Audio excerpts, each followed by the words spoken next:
I'm the Executive Artistic Director for the National Center for Choreography in Akron, Ohio. For accessibility purposes, I am a tall woman with white skin and reddish-brown hair that is quite long and pulled into a low ponytail to the side.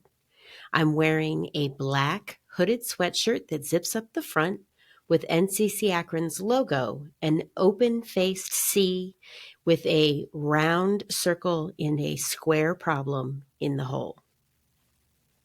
What is a dancing conversation? Dancing conversations are opportunities for us to bring dance into other fields of study.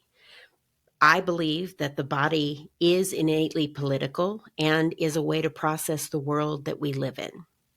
So it is particularly with that in mind today that we're here to talk about allies and actions, putting their bodies on the line and processing art and our realities. What you can expect today is we will speak with founding executive artistic director Mary Verdi-Fletcher, and then with the three choreographers that she and Dancing Wheels have co-commissioned for their upcoming performances. With that said, please join me in welcoming Mary Verdi-Fletcher. Mary is the president, founding artistic director of Dancing Wheels Company and School. Miss Verdi-Fletcher has been the world's first and foremost professional wheelchair dancer, a pioneering force in the development and success of physically integrated dance for nearly 4 decades. She has performed for audiences of more than 5 million people since the inception of the company and is responsible for the commission of over 65 works in the company's current repertoire. Miss Verdi-Fletcher created the Multi-Arts Dancing Wheels School in 1990. Attracting students from around the globe, the school is considered the worldwide center for physically integrated dance and arts access. As an educator, Mary has conducted master classes and lectures and has consulted with notable arts institutions across several continents. Also a tireless arts administrator and advocate, Mary has helped develop state and national programs for arts and disability service organizations and has worked to help to pass significant pieces of legislation. Her efforts have paved the way for others in their quest for full and equal access. Mary is a recipient of the Cleveland Arts Prize, Ohio Dance Award for Contribution to Dance in Ohio, Governor's Art Award for Arts Education in Ohio, and the Trustee Award for Contributions to Dance from Dance USA. She has served on the executive board of directors of Dance USA for 6 years and is a member of the ADA Cleveland Committee. Hey, Mary. I can't Hey. believe you have time to talk considering how busy and accomplished you are. Yeah, we're cooking all right. Always moving, never a dull moment. I am really excited for us to reconnect. I think the last time we got to work together on something was a dancing lab for physically integrated dance back in the fall of 2019. And that was both with Dancing Wheels and with Access Dance Company. Let's catch up. Can you tell us more about the genesis behind Allies in Action?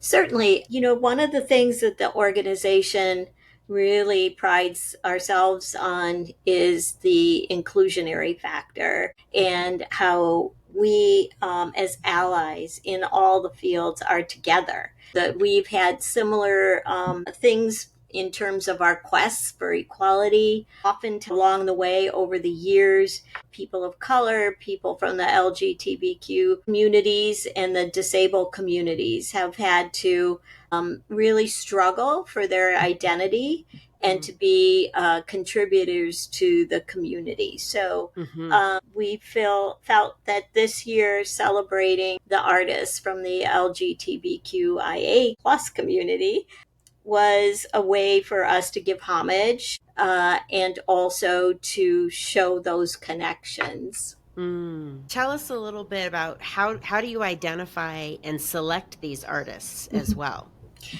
Many times I do research, of course, looking into the field, and oftentimes do referrals. Sometimes our dancers have connections with choreographers that they've worked with over the years. There's some dance reviewers that I contact to see their opinions. And then sometimes I've just known the choreographer for years and years and years, and finally get the opportunity to work with them. I know that in years past, like Donald McHale and Donald Byrd, both of those choreographers were on my list, if you will, given their schedules and our schedules. It took many years to actually come together. Tiffany and I met with your project, and I Yeah. loved her work. And again, it took a number of years for her and I to connect. And of course,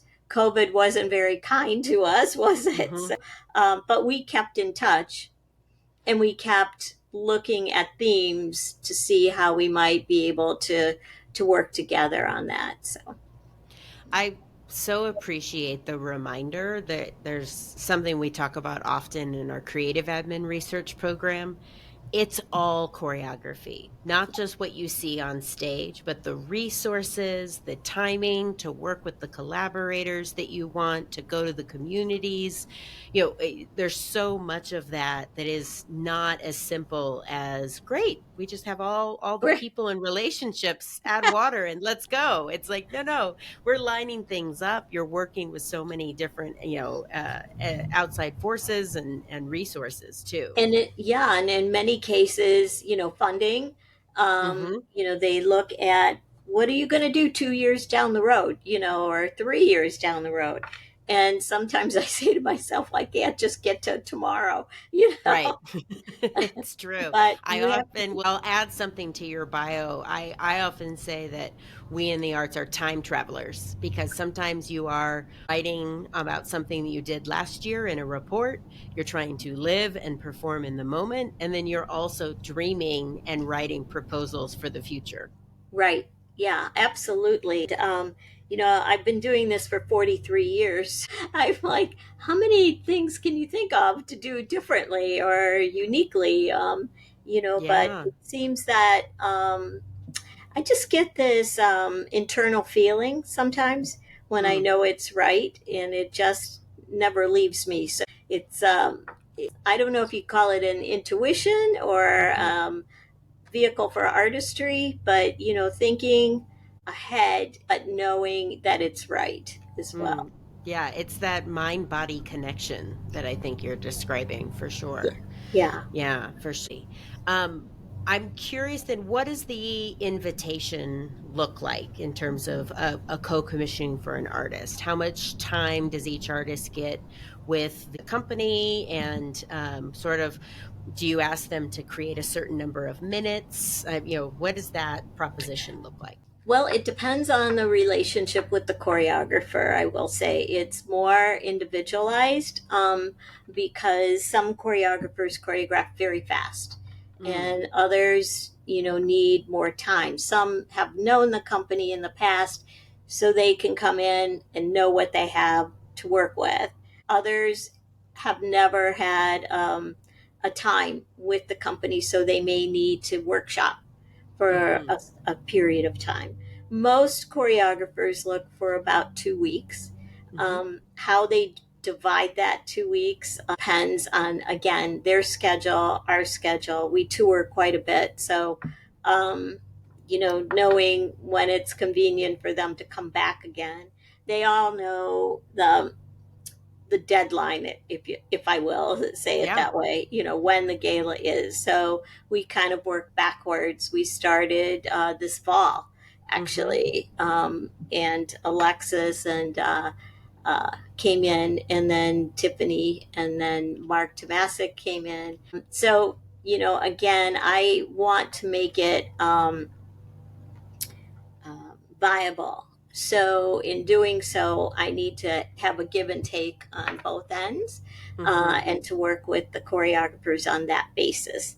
Sometimes I put a time, not a time limit, but a general consensus of the time of the piece that I would like.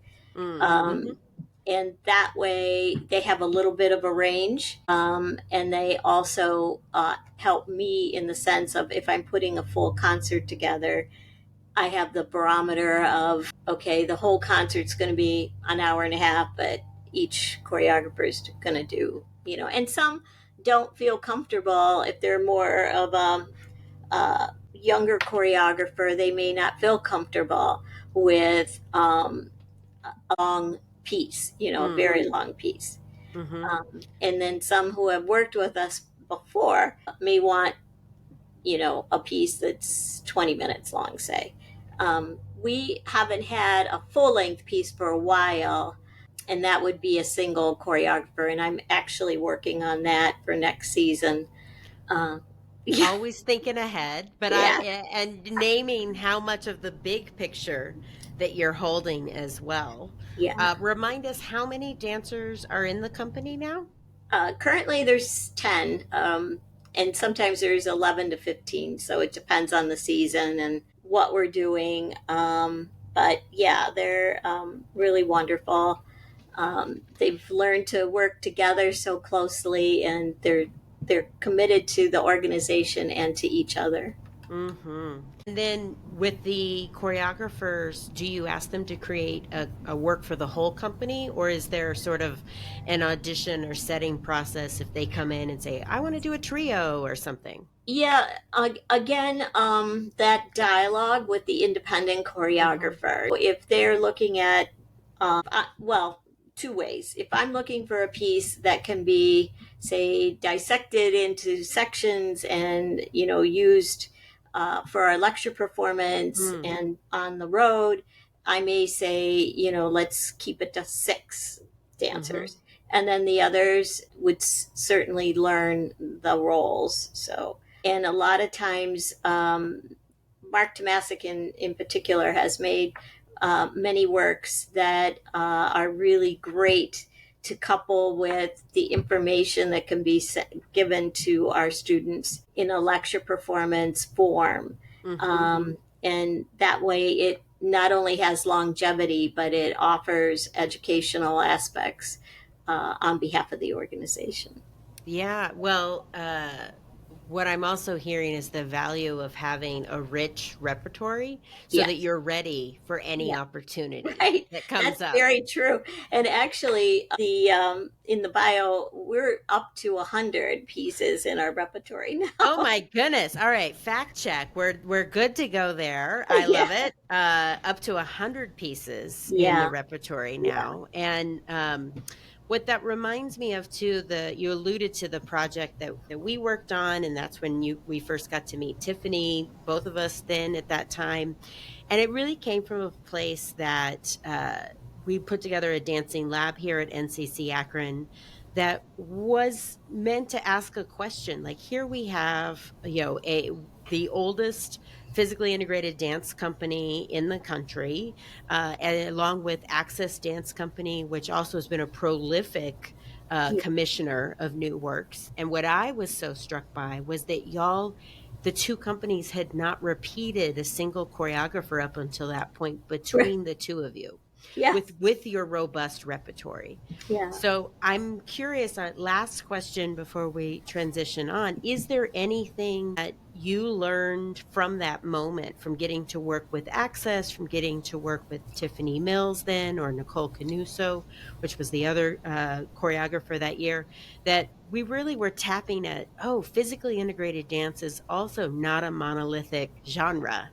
And Right. so I'm curious what you walked away from that experience with, just from your experience being in the body, being in the studio with them, what you carry forward.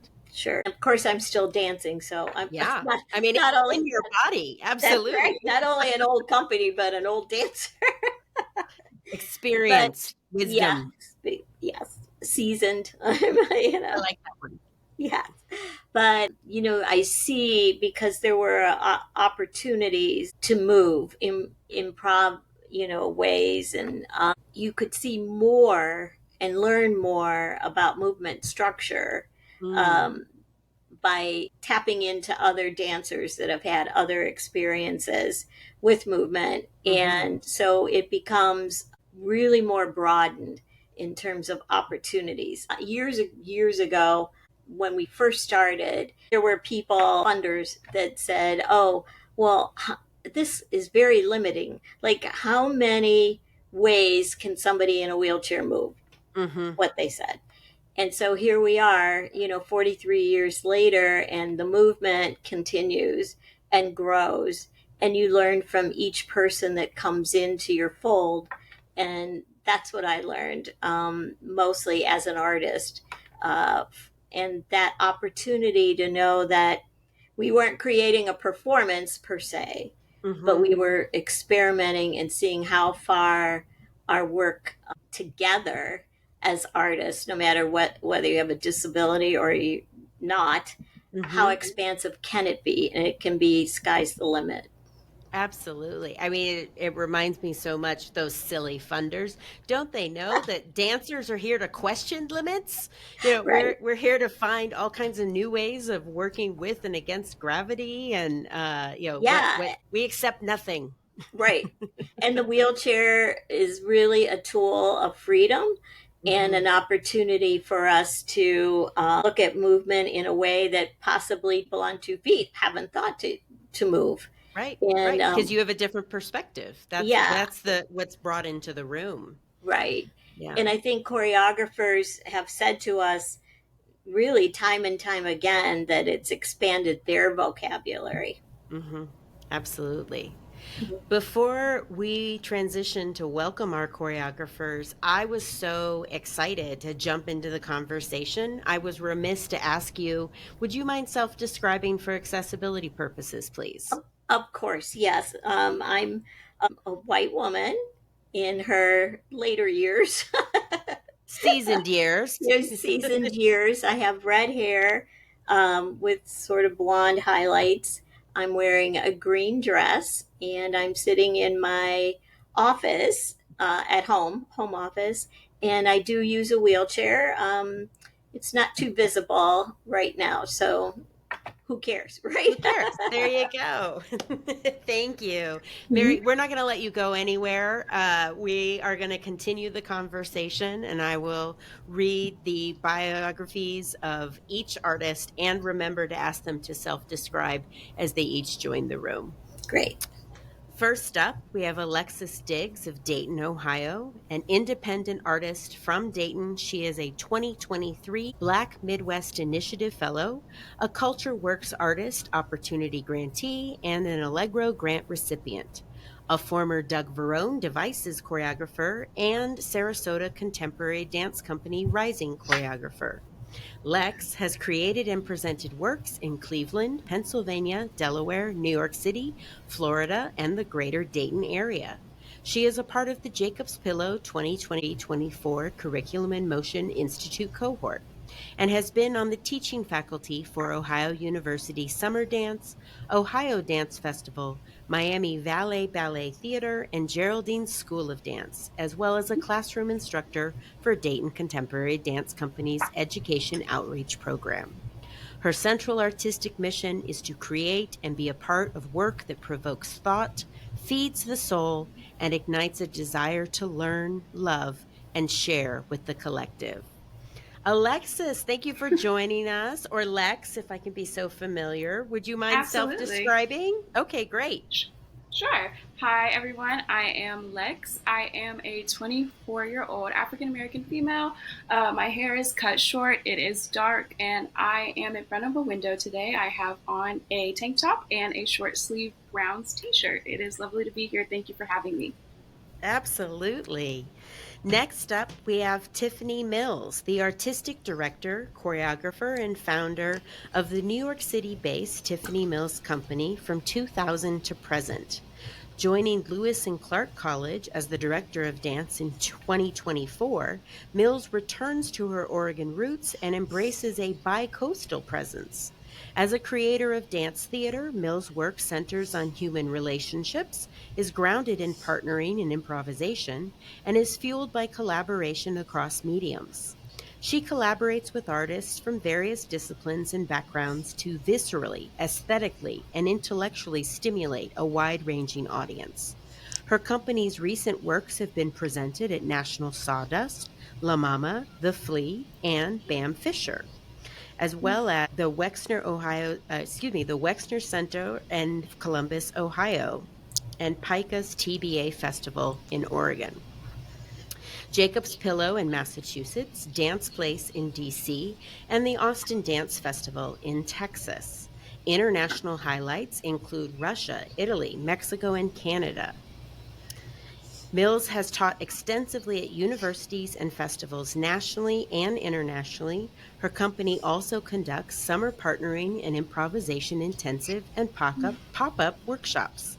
Mills received her MFA in dance choreography at Ohio State University and her BA in dance at the University of Oregon Honors College. Tiffany, please join us and self-describe for accessibility purposes. Thank you, Christy. Hi, everybody. My name is Tiffany Mills. I am female. I use the pronouns she, her. I have ancestry from Scandinavia, primarily Norway. I have blue eyes, a round face, straight, long, light brown hair, and I am wearing a striped shirt today. It's pink and purple. Yeah, I think that does it. Excellent. I'm feeling the abundance already. But friends, we have one more artist to welcome. Next up is Mark Tomasic from Los Angeles, California. And Mark has danced principal and featured roles in the masterworks of notable choreographers such as Martha Graham, Donald McHale, Paul Taylor, David Parsons, Sean Curran, Mae O'Donnell, George Balanchine, Anthony Tudor, Mauricio Reinro, Fleming Flint, Tally Beatty, and Agnes DeMille throughout his performing career of over 20 years. As a choreographer, Mark has created works for numerous dance companies, colleges, and universities, and has worked extensively in the field of physically integrated dance with the Dancing Wheels Company and School. Serving as artistic advisor to the company, Mark travels nationally and internationally to teach physically integrated dance to students and professionals alike, and is the author of the Inclusive Dance Training Manual, Physically Integrated Dance, the Dancing Wheels Comprehensive Guide for Teachers, Choreographers, and Students of Mixed Abilities. Mark's choreographic work for Dancing Wheels has been presented across the United States and internationally. Mark is currently the chair of the dance department of Santa Monica College. At SMC, he has been awarded recognition as Equity Champion and Outstanding Faculty Member of the Year. Mark holds an MFA in dance from the University of California, Irvine. Hey, Mark, please self-describe. Hey, everybody. It's so good to be here. I am a white male. I have dark hair and a dark beard. I'm wearing black rimmed glasses, and I have a dark grayish, blackish shirt on. Excellent. Y'all, we did it. We all got in the same Zoom room. So I love that. And this line of questioning to get to know each of the choreographers a little bit as the artist that you are is somewhat based on our Inside the Dancers Studio podcast series. So it's really a lot of questions around process and how you do what you do. Because if there's one thing that we know, there isn't just one way of making dances. So I'd love to start, if we were to go ahead and start back up with you, Lex. I'm curious, where do you begin when making a dance? Absolutely. I think that I can start almost anywhere. It can come from watching movies, reading books, feeling something in my body that feels very good, and identifying a sense of groove.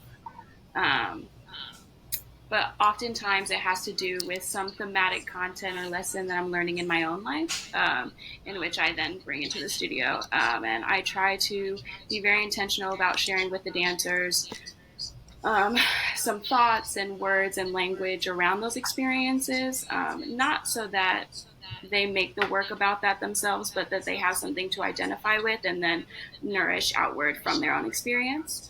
I often come with phrases prepared, and so that we can all, meet in the middle with my style and as I'm getting to know dancers, and that is usually a really good way for us to connect. But yeah, typically I come with an abundance of seeds and try to remain open to whichever ones are going to sprout, and letting the ones that do not go. There's so much beautifully put inside of that not every idea is going to be fully realized. I could have a whole other conversation about letting go.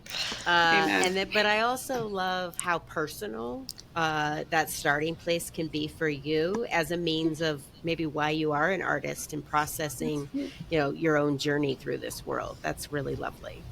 Thank you so much. Yeah.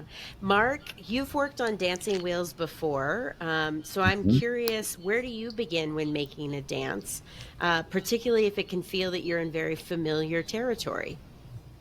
Yeah, well, first, I just want to choose Alexis's answer and just go with that. Thank you, Alexis. That was amazing. Cosign. Um, so yeah, I'll co-sign onto that. And you can move on. No, yeah. For dancing wheels, I feel like I have this. I do have this history of like 30 years of working in some capacity or other with the company, and I've choreographed several pieces. So it does. There's a level of comfort there in terms of I'm not going in as someone who's never worked with a person with a physical disability. So there is definitely, that comfortability. Like I Mhm. know, and I usually pretty well know the dancers in the company. So like I'm familiar with their strengths, their weaknesses, and it allows me to tailor certain things to dancing wheels in particular, which is really a blessing. Mm. And oftentimes when I work with Mary, uh, she will, if she'll commission a work for me, she'll ask me specifically to make a work about. Hmm. And that's amazing because it takes that big burden of the blank white page off of my plate. Oh my goodness. So So many yeah, questions. Yeah. yeah, That you're like, I don't want to have to make all the decisions. So yeah, someone can kind of point me in a direction. yeah. So that can be super helpful um, to me as a choreographer too, to just say, what are you thinking about? What are you um, envisioning? And then sometimes though, when she commissions work for me and doesn't, she says, do whatever you want. That can be the most interesting thing too, because that then you have to dig a little deeper and follow your own path. So It's all in a dialogue, right? Whether mhm. you're sort of sharing and in dialogue with the dancers in the room or with the body of work that the company has as a whole, and then a dialogue with your own body of work as an artist and a maker. I'm curious, Tiffany, because when we met was your first introduction to dancing wheels. I had asked Mary a little bit about what of that experience she was carrying forward, and I am curious for you to also talk about, where do you begin when making a dance? Absolutely. Well, I was thrilled to come back to work with Dancing Wheels in this capacity because, as you mentioned, Christy, I got the opportunity through NCCAkron in 2019 to do more of a choreo lab where it was the creative process without any end product.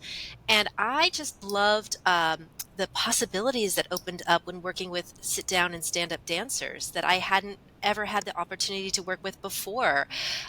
It's very dynamic working with the wheelchair, I feel, because the wheels have a life of their own, and it's like introducing props for me, sort of as an artist, into the whole frame from the very Mhm. beginning. I typically work similarly as Alexis mentioned with an idea or a concept to start. So I like to come in with a direction. For instance, I did a piece during the pandemic about home called Homing, and we wrote about it, we improvised about it, we talked about it, we created, we threw away, we created some more, all of those things to make work. And in the process of this piece that I'm creating or have created for Dancing Wheels, it only happens once, yesterday and tomorrow. It's about a reoccurring dream. And I loved getting into the studio and bringing this idea of dreamscape to the dancers, but then each one of them got to bring their individual take or perspective on dreaming and nightmares and how they come and go in their lives. So it was kind of wonderful to find that baseline all together and celebrate our similarities and our differences in that capacity. So yeah, picking a theme, going with it, seeing where it will go. And sometimes I think it's here and it's going to go over here and it ends up Mhm. going way over there. And that's great too. It's a collaboration like you talked about with the performers in the room. And I feel that working with artists is about a collective coming together and makes very rich work that way. You've all sort of acknowledged how porous the creative process can be sometimes, how you can come in with an idea, but then you're going to get additional input or information about what you might need to let go or what you might need to lean into and go further. I'm very curious for anyone who's navigating a creative life. And Tiffany, we'll start with you on this. What do you do if you find yourself in a creative rut? Right? Mary and I were talking about how, like, all of you understand the deadline. You know when the gala performance is next month. For better or worse, there's a deadline. And oftentimes, if you only have 2 weeks with the artists, there is that sort of urgency. And so it's like, how do you keep pressing through? How do you keep seeking when it's not coming as naturally as you'd like it to be?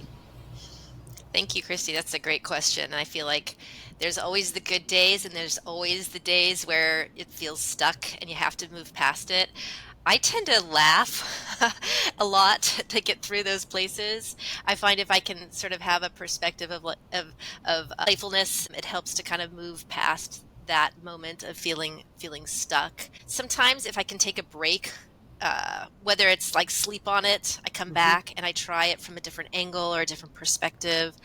Sometimes I'll talk to the artist and just say, "Hey, this isn't feeling right. What can we what do you think? Like, where might we try this afresh? Like, let's try it a different way." Sometimes I'll move away and I'll say, "Let's improvise the idea and not even work with the exact material, and then see what feels right, and then kind of try to come back to the idea at hand if it's partially formed already." And sometimes I'll say, this is just, it's not working and it's okay. Like we've talked about already, like it's okay to let it go. It is really, really okay. And maybe that idea can get recycled later somewhere else in this piece or another piece. Or maybe we had to do this to understand this is not it, to go back to the drawing board to find something else. But I always work with the dancers and we talk and we move and we acknowledge to try to get at those places. And I think that the places that you're stuck, once you get through them, that's where you learn the most.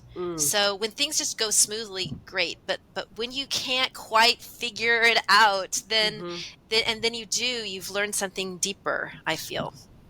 I mean, you've laid out basically that there isn't just one thing. That it sounds like choreographers have to have a full toolbox of possibilities. Maybe this wrench fits, maybe this happens. Well, how else do I get this unstuck? Lex, I'm curious, do you have any other practices, tools that you use when the creative juices just aren't flowing someday? Absolutely. Tiffany, I love what you said about laughter. I've been saying that for like the last week. Like, oftentimes I think thematically my work can be darker or a little bit more serious. And I think that deep belly laughter, joy, curiosity, and play are like such necessities so that we can carry through that kind of work and feel safe doing so. I am starting to try to master the art of the pivot. So when things aren't working, I'm gonna hack through something else, and if that's not working, I'm a lover of language, so I try to lean on that. I'll ask questions, and we'll build a vocabulary of words, or I'll ask questions and leave them to reflect on that on their own and build phrase work that way. I'll build a gestural vocabulary based on the experiences that we've shared. I find that's been a really lovely way to work through material, as well as kind of just like asking for some things that I might want to see. Like, oh, let me see what you think this would look like. And then you show me. And then we just get through this whole thing. And now we have this long phrase. I didn't do much of anything but chat with you. And that's a very new thing for me. And it causes me a bit of discomfort. But I find that it has also produced some really lovely phrase work and pushed and stretched me and the artists that I work with in a new way. And I am appreciative of that. Thank you. Mark, I'll change the question up a little bit for you, not to imply that familiarity is a rut, but you've worked with Dancing Wheels for a very significant amount of its history and your own history. And so I'm curious how you find something new, or do you like to start with something known and then seek out the new after that? Yeah, thank you for asking that. I think I that familiarity in regards to what Tiffany and Alexis both said too. For me, I love to laugh, and I will, Mary and I have such a long history of being great friends, but also being able to like laugh at each other and laugh at things that happen. So not taking myself too seriously is super important. I think I take my work seriously, but I'm like, we're all just kind of making it up as we go along. And so, um, to have that kind of history gives me a great freedom. Mm. And for this process in particular, it's based on a piece that I made about 3 years ago, Mm. or maybe 2019. Yeah, so more than 3 years ago. But I made a short piece of 2 songs for my students here, and then talked about it with Mary about coming in, and I said, I think I have a perfect piece that I can expand on. And that was also like a really helpful springboard because I already knew what it was going to be about. I had the music already established. And for me, that process was this time, especially just thinking to myself, like, we've heard this before of like the statue of David already existed inside the marble, but just being like, this already exists. All I have to do is try to get out of the way as much as possible and just really try to listen, like be in the room and listen to the dancers and listen to myself. Mm. And just trusting whatever. And I was like, whatever impulse, even if it's like the silliest thing, and this dance has some really silly moments in it, but like just trusting that impulse, that intuition, that instinct, and just being like, whatever that is, I'm going with it, and it's going to be okay. I love that. There's some. I've talked to some people who imagine that like every song has a dance sort of hidden inside of it, and then I often will point out to them that like I have seen a lot of different dance artists make work to the same music, and they're diametrically different interpretations of that music. So it really does come down to how you listen and feel. And then that we've talked about dialoguing over time. I appreciate understanding too how, whether you knew it or not, after making work on your students, Mark, that you were sort of workshopping an idea that would lead to something else that you would make in the future. I'm curious, Mark, with this specific creative opportunity and under the banner of Allies in Action, what does it mean to you to be a part of this year's gala performance? I'm so excited about it. I Even though I don't live in Cleveland anymore, I grew up in Cleveland. I came of age in Cleveland. The gay community in Cleveland was a huge part of my identity. Of like, I still have so many friends in the gay community in Cleveland, and it was really like how I figured out being an adult Mm. within that community. So to be able to come back and be part of a program that celebrates the LGBTQ plus community and allyship it's just awesome. If it were in Seattle or wherever, but the fact that it's in Cleveland, and the town that I had so many really formative experience of finding out who I was, and finding my chosen family, and it just means so much to me to come back. And really, the piece that I'm making is based on a personal story, but it's also just like a celebration of friendship and allyship. So it's really extra special to share it with the Cleveland audience. I love that. Another deeply personal dialogue to create context for your work. Yeah. Tiffany, what does it mean to you to be a part of this creative opportunity under the Allies in Action banner? Well, I'm also like Mark and Alexis, very excited by it and to be a part of it, honored. I think that in terms of Ohio, just as a state, I'm coming back to a place that I spent some significant time as well, since I did my MFA at Ohio State, spent, a good number of years in Columbus. So it's fun to expand now to Cleveland, but it does feel like sort of another home, beside besides my East Coast and West Coast home. A tri-coastal artist. There you go.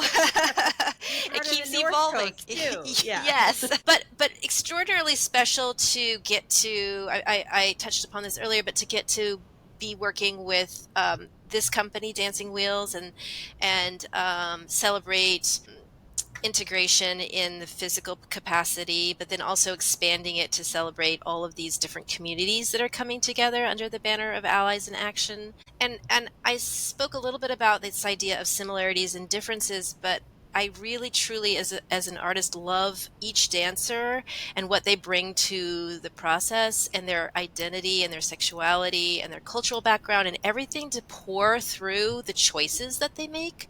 And so it was really exciting to think about all these different layers of who we are and how we identify in the room, sort of through the lens of dreaming. But dreaming I love because it kind of gives you a freedom to be even more expressive because there's a surreal element to dreams and it gives permission to go even further. So I was so excited and moved in our last rehearsal when I got to see a run through and just see how everybody's bringing everything to the table and putting it forth in such a beautiful and honest and raw and vulnerable way.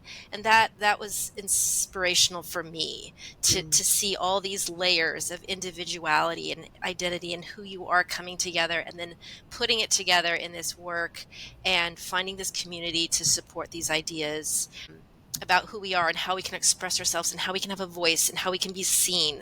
All those came to fruition, I feel, through the experience. So I'm back to your question. I'm just excited to be part of this process and this community to celebrate all these different layers of who we are. I mean, everything that you shared, talk about finding your people, Mark, like it sounds like Tiffany, you really have seen and found so many people inside of the company, which has been a part of what's been so meaningful. Lex, what would you like to share with us about the work that you develop, what it means to be a part of this opportunity?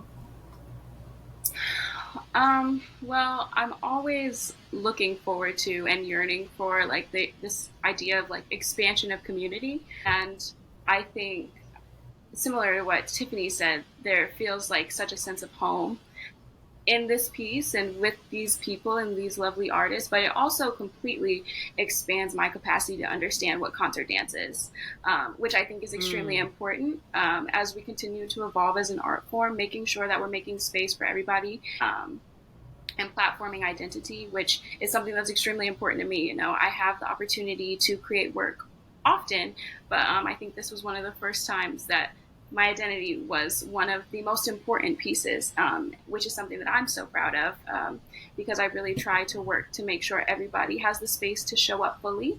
My piece abstractly talks a lot about sinuous narrative and this idea that every version of you, every part of your experience is necessary to your story. And so while it's not a through thread of a narrative, it's all of these many ideas and experiences that create space for everybody to show up with every part of themselves that they feel that they want to express or nourish within the view of an audience. And yeah, I just think that sometimes in pursuit of our liberation, we can often think about the things that have been violent or oppressive. And in the pursuit of our acceptance, we can often think about the things that have been joyful and peaceful. And I think my point is that we need to tell both sides of the story all the time because they deserve to be told. And that was something that I spoke. The wholeness. Yes, that I spoke to the artists a lot about. Please don't apologize. But yeah, that was what was important to me and why this opportunity was so special. Yeah, no, I mean, it inspired me so much. It's the wholeness. We are all of those things, not just one side or the other, but both our own histories, as well as architects, perhaps, of our futures, or choreographers of our futures. All right. It's all choreography. Mary and I talked about that earlier. And being not only a part of the vision and leadership, bringing all of you to this opportunity. Mary is also a dancer in the company and in the creative process. And we have a little more time left. I wanted to create some space to offer what questions you may have for each other. So if Mary has a question that she wants to ask of the artist, or each of you, because we were just talking how you're just like ships passing in the night last week, but don't have that kind of space to say like, hey, wait a minute, what have you been doing about this? Or how did you, unpack that? Or I heard about this. Can you say more? Do y'all have any questions that you'd like to share with each other? I was curious from the standpoint of Tiffany and Lex, your perceptions of working with artists with disabilities. How has that changed from when you came in first to after you completed your work? Who'd like to go first? I can go first I if can. you want.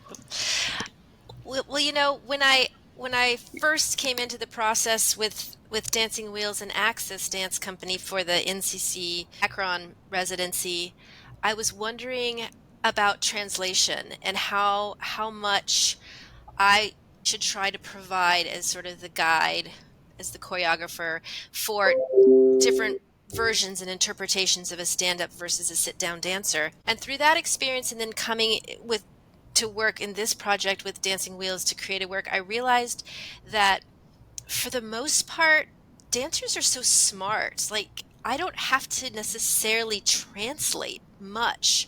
I can bring in a task just as I would to my company. And I actually don't have the opportunity in my company to work with sit down dancers. And maybe in the future I will. That would be wonderful. Going back to this idea of dancers have so much intelligence that if I just bring in a task like I do with dancers I'm working with a company or another commission or at a university or college, dancers can work it and figure it out. And the richness of their choice is right there. So I work a lot improvisationally to create work rather than bringing in too many movement ideas. I mean, I have preferences. I love weight and flow. I love going upside down and inversion. I love partnering. I love that dynamic sort of momentum based material. The dancers found it. So I feel like it's pretty exciting that we all are humans and we all move and we all understand how to create. And there wasn't so much a need to try to say, okay, let's translate it from this to that or from that to this. And I know the dancers have been working in this way for a long time, but for me, I learned something new, that we're just all there together and everybody will take an assignment and create something. We'll then go from there. Right. Cool. Yeah. Lex, Thank any you. perceptions that have, since changed? Yeah, so when I first came, I'm someone that really wants to create safe space for everybody. But in this moment, I was worried that I was inequipped. I was worried that I wouldn't speak correctly. I was worried that I wasn't, my awareness wasn't necessarily informative of being able to provide a language that felt inclusive. And I said that from the jump. I said, I'm really happy to be here and I really want to do this work and I'm looking forward to the collaboration, but please, like, correct me, call me in, find a space for us to like collaborate so that everybody feels advocated for, safe, and also platformed. As the week progressed, I appreciated how collaborative it was. Per Tiffany's answer, everyone is so intelligent. And so I do bring a lot of phrase work. And it never seemed to be, there was never a hitch. And if somebody needed something from me, they advocated for themselves in a way that also helped me to further advocate for them in a way that maybe I wasn't prepared to do before. So it's something I'm still learning. I'm still very young into this practice. But what I will say is I was very appreciative of people's ability to be honest with me, to be open with me. And yeah, it was one of the easiest things in the world because it was such a lovely environment. Thank you. Cool. We have time for maybe one more question. Anyone want to ask of each other? I was going to just curious about Alexis. You mentioned in passing talking about your work, and I never heard the term sinuous narrative. I'm just so interested now. Like, what is that? I'm really restraining myself from looking it up right now during this call.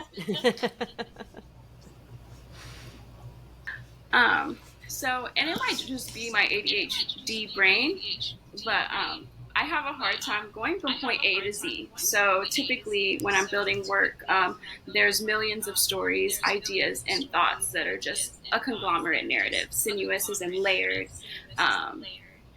Multiple worlds, they overlap and evolve, transform and develop. It's not necessarily these are your characters and you watch them develop through a plot and there's a climax and a resolution. It is more I'm tableauing experiences from my head or that my dancers have shared with me, and we're just building this world based off of intrinsic experience versus a chronological story. And so when I say I'm a sinuous storyteller, I mean it is not necessarily flat on A through Z. It's many things, and whatever you get from it is what you were supposed to. Awesome. Thank you. I love that. I often call my work non-linear narrative, which sounds similar to your idea. And then also this idea of multiple realities we talked about in my rehearsal too, because we talked about dreams. Whose dream was it at what point? Or sometimes is it a dream within a dream? Or are there two simultaneous dreams? And are we in each other's? So this idea of a complex reality, I share that sentiment. And I don't know if we have time for another question. Go for it, Tiffany. I was just interested to know if from Alexis and Mark, did movement vocabulary evolve through this process because of the people in the room? Did it change? I'm a really kinetic mover and responder. So I talked a little bit at the beginning about the wheels and that constant motion that it can make. And that inspired me in the partnering that I created to really see how I could use that flow and almost like ice skating in a way. But I was just curious if there was any new vocabulary or what physical sort of language evolved because of working with this company in this process. I think it's a real question anytime you work with a company that holds a robust repertory and of new work. How does the work not all start to look the same? And so, yeah, it's very curious to understand what kind of vocabulary is developed for each of you, Lex and Mark. Well, mine, oftentimes I work with like a nonlinear narrative as well, Tiffany. But for this piece, and oftentimes what amazes me with Dancing Wheels especially is the partnering work. So I'll just be talking to one person, like working on something. I'll look over here and they'll be like, stand up in a wheelchair dancer doing some amazing, crazy thing that I've never seen. I was like, wait a minute, what is that? So for me, that revelation often comes when I witness the partnering. For me, however, for this piece, it is super narrative driven and super musically driven. So it actually was kind of fun for me to work that way, which is not a way I often work. So in a way like this time, I don't know, Mary, how you felt. There was much less experimentation. Yeah. Because I was like, this is the narrative, this is what the music is telling me to do, and this is what we're going to do. Right. So oftentimes I come in with like 1 8-count phrase and I'm like, let's experiment and build and see this world that develops. And this time I was like, nope, these are the steps. This is the story. So it was kind of different for me, but really, in a way, really enjoyable to have that, in a way, different kind of clarity. Cool. And Lex, what about you? Yeah, I will say that I have a 2-pronged answer. There's a part of me that really tries hard to keep the integrity of some of the things that I really like to do in my lexicon and vocabulary, because I know what a challenge it provides to the artist in the space, regardless of ability. So I can be very specific gesturally. Like there's a part in the work that there's like 8 different gestures in like maybe 3 counts. It was a challenge for everybody, but I wouldn't come off of that, and we were able to create some really beautiful movement that way. But I also created, there's a section of my work that's completely sitting down. Everybody's at the table. It's like this Thanksgiving dinner, and we created that in real time from top to bottom. We all did it. We created it together. I would give them something, and it was so interesting to see how much my vocabulary expanded as I was like, okay, so we're only going to do, waist stuff. And how do we make that exaggerated enough that I can still get the story I'm trying to tell? And how do we continue to create this narrative or this idea with only everybody sitting at this table?